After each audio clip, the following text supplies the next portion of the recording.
Picture this. You're scrolling through Instagram and see an incredible piece of fan art from Lilo and Stitch. Those flowing, confident lines that Chris Sanders makes look effortless. Or maybe it's one of Shane Glein's dynamic character designs that seems to leap off the page. Perhaps it's Lori Ann Art's luminous landscape paintings that make you just want to book a trip to Arizona immediately, and I can say from experience, Arizona is a lovely place to visit. Gorgeous.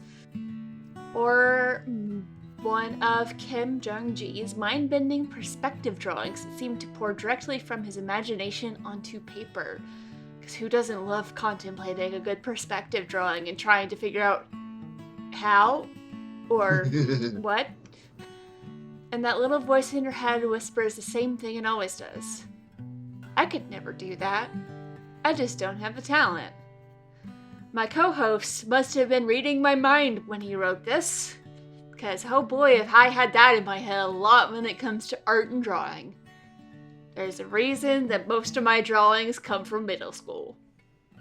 I know I've got another sketchbook somewhere. When I find it, I will share the picture, the copy I made of the book poster I made for the Bersinger release.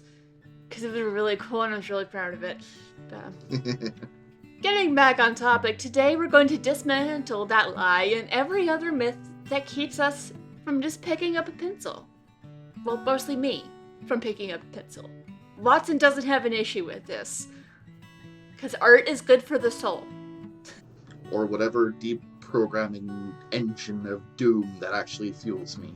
Well, speaking of whatever weirdness that fuels your weirdness, why don't you tell us a little bit about your own journey when it comes to art? And mostly looking at drawing for now, but we'll probably come back to other art topics, because, I mean, it's us. Of course we're gonna.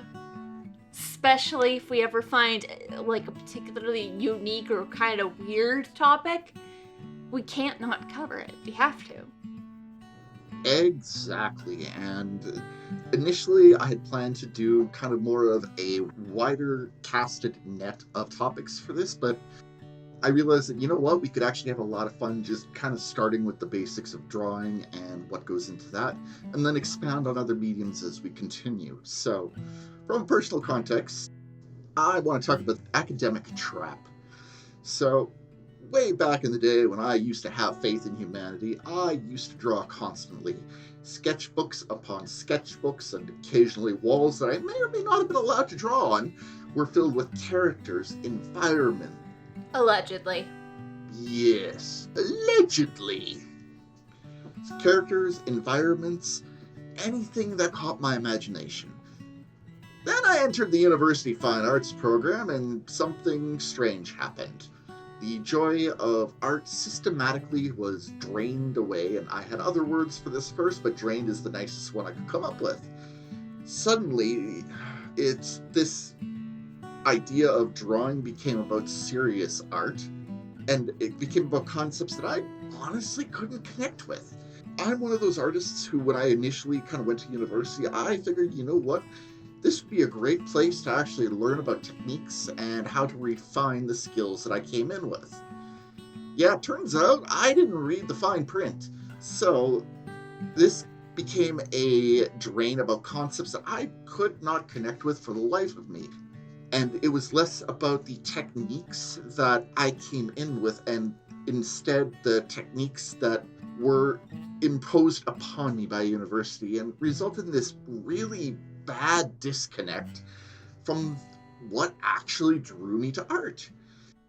I'm not really alone in this one. I've talked to other artists who've gone through the traditional fine arts education, and you really do hear a lot of these same stories. The Academy has a way of making something joyful feel impossible. And thanks to people like Brianna, who reminded me that the system is meant to be one venue and not the be-all, end-all venue. Well, I was being told that real art had to fit these certain academic models. It had to be fine art. It could not be illustrative. It could not be tattoos. It could not be comics. Other artists like Chris Sanders were sketching Stitch on a napkin during meetings, Shane Glines was putting together these just fantastic signature styles by studying like the old pinup artists like Gil Green. And then of course Kim Jung-yi was doing these fantastic, just mind-blowing illustrations by one sketch at a time. And all of these people have one thing in common, that drawing is not about fitting in an academic box. It's about curiosity, observation, and, you know what? The simple idea of just making marks on a paper. I know, it's almost like trying to institutionalize creativity doesn't work. It's all subjective, and there are different approaches to things, and it could be possible that maybe you would have been able to connect with some of those concepts if they were presented in a different way. Something about treating it like it has to fit within a certain curriculum doesn't really work as well, especially for the really creatively minded people. Like, I love writing. Want to know my least favorite thing to do in school? Write essays. I was alright at them, but I'm like, if I felt like I didn't have anything to add to the conversation and I was doing all this writing just to like do the writing and hope my teacher liked it, it didn't work. And when I was a kid, I loved drawing. I was specifically obsessed with drawing dragons. Mostly just dragons, and occasionally I would draw horses based off of I was a horse girl growing up, as I believe we discussed in Caravaggio. And I collected model horses, so I have some drawings I did where I kind of basically copied off of those model horses. And those are some of the best drawings I ever did. I never felt like I was good at art, but I did enjoy it. It's just the not being as good as everyone else. I kind of got in the mindset of, let's focus on things where I can be better at it, because why bother? But you've been helping remind me that art for art's sake is fun. Yeah, and you've also helped kind of give me that little bit of soul back as well. The fact is that it has this just very rigid mindset, and you reminded me of a interaction I had. Do I consider myself a feminist artist? And much like what you just said, if you don't feel like you have something useful to add, you don't really feel like you want to be there. And in my case, I'm a dude. I know there are some amazing feminist artists who help bridge new ideas, new concepts. I'm just a dude who likes drawing winged ladies. So trying to, from my point of view, as an example, like some of my later works, they inspire people because they're unique, they're fantastic. They're art because I choose to challenge with my style, versus the idea of I need to fit into this very rigid mold presented by the university. And personally, I feel that by this dean trying to say that in order to progress, you had to be seen as a feminist artist, it's like, well, no, because there's so many people who have awesome things to say. If somebody gets that impression from my art, hey, cool. But I would much rather defer to letting people say what they want to say, how they want to say it. Kind of the way I see it is, you are supportive of the movement, but you are in no way looking to be a face of the movement. Said in a much better way than I attempted to, which again proves that I should not be the poster child for a feminist art movement. But you are a good support, and you inspire people with your work. I've seen some of your work, and it's amazing, the art you do. Well, thank you. I would much rather do stuff that I feel can be inspirational as how I present it versus trying to fit it into an academic mold. Yeah, because art is subjective. Yes, there is some value in what is taught in classes and being pushed outside of your comfort zone, but it's subjective. And everyone has their own path. Some people flourish in the academic environment, they need that structure. Other people need to find their own way, and both of those paths are valid. Exactly. That is what it all boils down to. You just needed a different path. So, there are a lot of beliefs and thoughts and opinions on there about how to get into art, specifically with drawing and what it means to be considered an artist. And some of them are valid, even if they don't apply to you specifically, but there are some general myths that can be debunked, starting with you either have talent or you don't. Do I believe that some people are naturally inclined towards art and might start with a better grasp of some things than others? Sure, yes. That doesn't mean you cannot build that talent. That doesn't mean you can't learn the skill and can't grow. Even if you're, like, with how I draw people, that is not a talent of mine. That doesn't mean can't be an artist. Exactly. Because there are other things that I good at. It's one of the biggest lies. If you are not immediately naturally good at it, don't bother, it's not worth it. It's also okay to just do it for fun. Kim Jung-gi attracted a lot of attention for his ability to draw from imagination, which is an impressive skill, because I know that I often benefit from having something to base my drawing off of. But it's easy to watch someone draw something and it looks easy to them and believe that they're gifted with some kind of magical talent, but that's not actually what's going on. A lot of the time there's a lot of practice and work that went into being able to do that sketch that quickly. There's no such thing as an instant success in anything. There's a lot of work that goes beforehand that you don't see.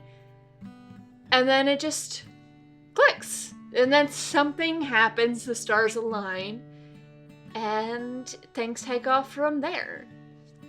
Yeah, some people have a natural inclination for specific activity. Some people might be naturally better at painting or drawing certain things, but it's not a you either have it or you never will. The only way to get good at something is to practice and work hard and learn until it gets to the point where the mistakes you make aren't noticeable. Also, with drawing from imagination, no one knows what it looks like in your head. They're gonna see the final project and be like, oh, that's so cool. It's like the two cakes meme. I love the two cakes meme.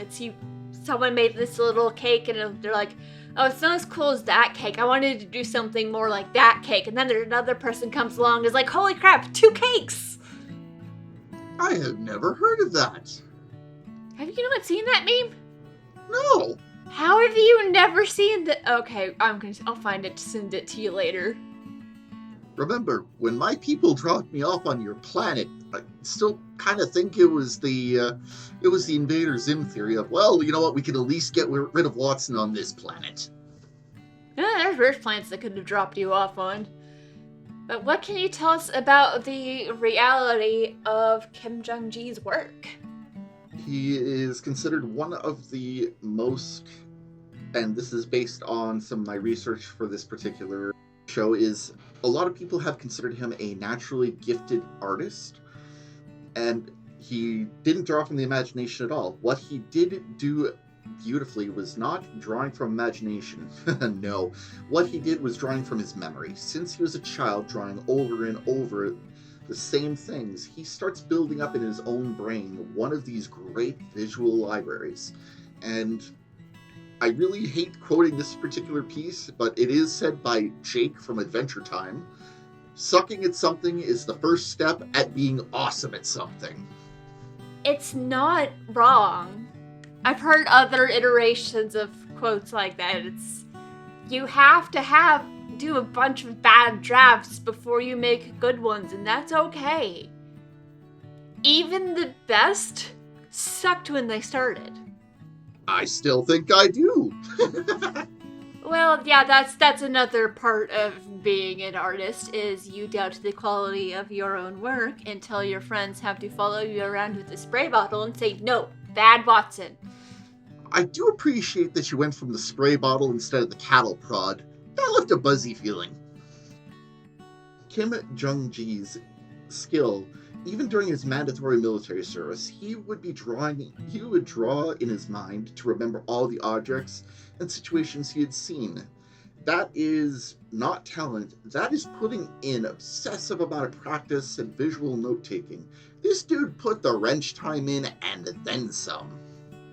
It was also probably part coping mechanism. Art can be a wonderful coping mechanism to help people process things. One of these days we'll probably talk about the wonder that is art therapy, which I haven't actually experienced. It's cool that it exists, and I want to talk about it, because if you don't know me, I'm very pro-therapy. As am I. Earlier, you mentioned the work of Chris Sanders, and part of his journey, he wasn't born fully formed, having all of the art designs for Lilo and Stitch in his tiny little hands. Not only would that have been just so weird, that's not how that works. Also, let's be real, if it had happened that way, I don't know if he would have lived very long. People would not have taken it well. He's a witch! Burn him! I'm like, that just gives me an idea for a weird horror story. I'm like, nope, we're not touching that one. He started out doing comic strips for newspapers, worked his way up to an animation studio, and developed his style throughout years of observing and iterating upon his work. While his lines look effortless, it's decades of drawing in real life. It takes a lot of practice to be able to make anything look effortless. Especially when you are drawing weird, unique aliens. And of all of the media out there with aliens, Lilo and Stitch has some of my favorites because they're interesting and they don't all look like humans that have facial prosthesis on. Which, granted, that is not meant to be a slight on shows like Star Trek where they have to work with humans, but it's nice seeing aliens that look alien and have weird number of arms and weird number of eyes. I love Lilo and Stitch. Yeah, I was just thinking, wow, Lilo and Stitch actually does hit every one of those check marks because, yeah, like the aliens found in Lilo and Stitch and Chris Saunders' work in general are very unique. They really do avoid the classic sci-fi trope of everything has to look human or just a little bit off human. No, like Stitch looks like a alien dog. Vaguely. Yeah. Well, he's mistaken for a dog to start that movie, and it's fair. One of the things I like about the Lilo and Stitch movie is it's so good and it's interesting, and Nani and David are two of the best characters ever because she's working so hard to be there for her sister, and he just rolls with the weird. He just rolls with it, and he is there to be supportive, and that story also has like little things that you might miss, like the fact that Lilo and Nani's parents died in a storm when they were out on a boat, and Lilo is regularly giving a sandwich to a fish named Pudge, who she believes controls the weather. I, for one, fear the day Pudge takes his revenge. Well, she's doing it so that doesn't happen to anybody else, which is kind of sweet and sad, and has a little child having to do this, but it just shows the power of art on multiple levels, and the fact that he kept building his skills led to him being part of the team that made Lilo and Stitch happen. And all the movies and the TV shows and stuff that happened after that. So, whenever you think that I don't have talent, why should I bother? Every talented artist you've ever seen, put the work in. The difference between them and you isn't some magical gift. It's time spent with pencil in hand, drawing and redrawing, and even if you don't get to a level where you feel confident showing people, just draw. Just have fun. Don't be afraid. Don't let the world tell you it's not worth your time. If they say anything like that, just retort with the fact that sometimes it is good for mental health. And sometimes it's fun to just kind of draw, doodle. Give your brain time to rest and just indulge in something just for the fun of it. What's another myth we can debunk? We're on a roll. Any artist who you see has not just got magically lucky or came in with this talent, it's wrench time. They draw more, and they draw again. Which admittedly is a nice reminder for a certain Watson that he needs to draw more and not overthink this stuff. For real. Speaking of the ideas that you need to be talented, or another myth that I would like to hilariously discredit because I completely believe in the dirtbag artist mentality, you need expensive equipment to start. Like for people who want to do digital, they need like one of those lovely Syntec tablets that you can draw directly on. No! The lie of you need to have this professional setup, expensive software, exact golden lighting, and this right material nonsense before you can begin? No. You can hit Walmart, grab a pack of pencils, $10 sketchbook, and you're set. You don't even need a sketchbook. So yesterday, as of us doing this recording, I went to a music in the park thing, and we met up with a couple of friends, and one of those friends brought their daughter along, who I'm guessing is probably like elementary, middle school age. I'm really bad at guessing kids' ages. Me too. I noticed she looked kind of bored, and I always have like a cheap little notebook and a pencil with me, because I never know when I'm gonna get an idea that I need to think down on paper.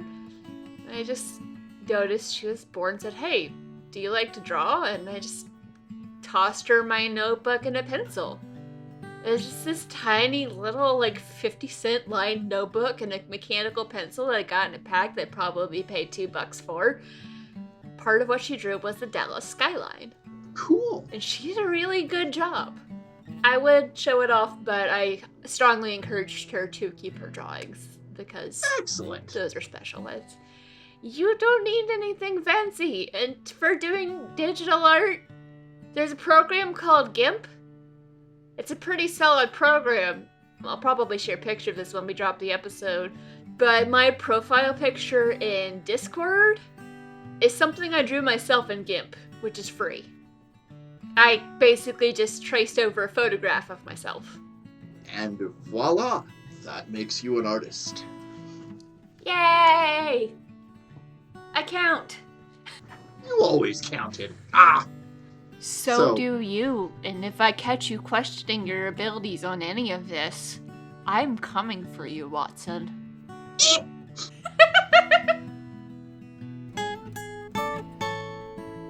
Thank you for listening to An Unexpected Art Lesson, the show where we talk about everything you didn't know about art. Stay tuned next week for further discussion of the truth about drawing and how to get started on your journey as an artist.